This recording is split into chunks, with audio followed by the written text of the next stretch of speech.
Every day, the US military is changing in a way which many people are completely unaware of. Among the difficult political decisions and treacherous combat objectives, very few take the time to consider an extremely prominent topic that has been ongoing for countless years: the growing role of women in the military. Although women have not yet achieved a role in the military entirely tantamount to men, the push for this envisage has been a prevalent topic for many centuries, and likely will remain one for innumerable years to come.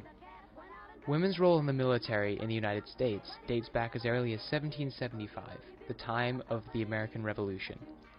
Although not the first time in history that women had served in the military, this time period evidences the first time women had served a role in an independent United States military.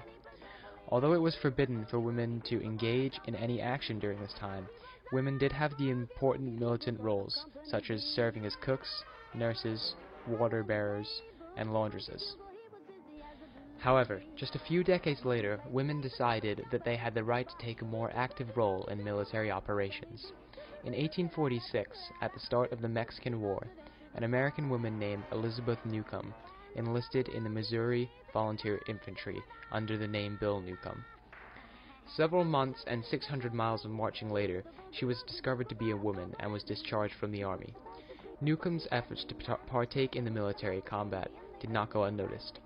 Throughout the Civil War from 1861 to 1865, many women disguised themselves as men and served in the war. Despite being forbidden to fight in the armed forces, the role of women as nurses in their military proved to be irrefutably vital. During the Civil War, Dr. Mary Walker received the Medal of Honor, making her the only woman to receive the nation's highest military honor.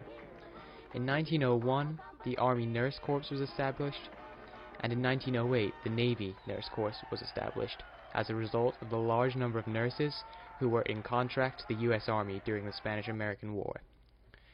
Women's prominent role as nurses in the military was their sole major contribution up until 1948. The Women's Armed Services Integration Act of 1948 granted women permanent status in the regular and reserve forces of the Army, Navy, and Marine Corps, as well as the newly founded Air Force. During World War I, the National Service School trained women for duties in time of war and natural disaster. The Army, Navy, and Marine Corps all trained thousands of women for national service. More than 35,000 American women served in the military during World War I. Qualifications for enlistment became the same as men and women in October of 1979. Congress passed legislation that allowed for women to be admitted into West Point Academy, and in 1980 the first female cadets graduated from the academy. Women have continued to enter every year. Although great progress for women has been made, they are still not of the same status as men in the armed forces. Women are still prevented from serving countless roles in the military, despite a shocking 14% of the military being composed of females. As time moves on, it seems irrefutable that women will continue to push through these barriers in an attempt to secure complete equality in the military.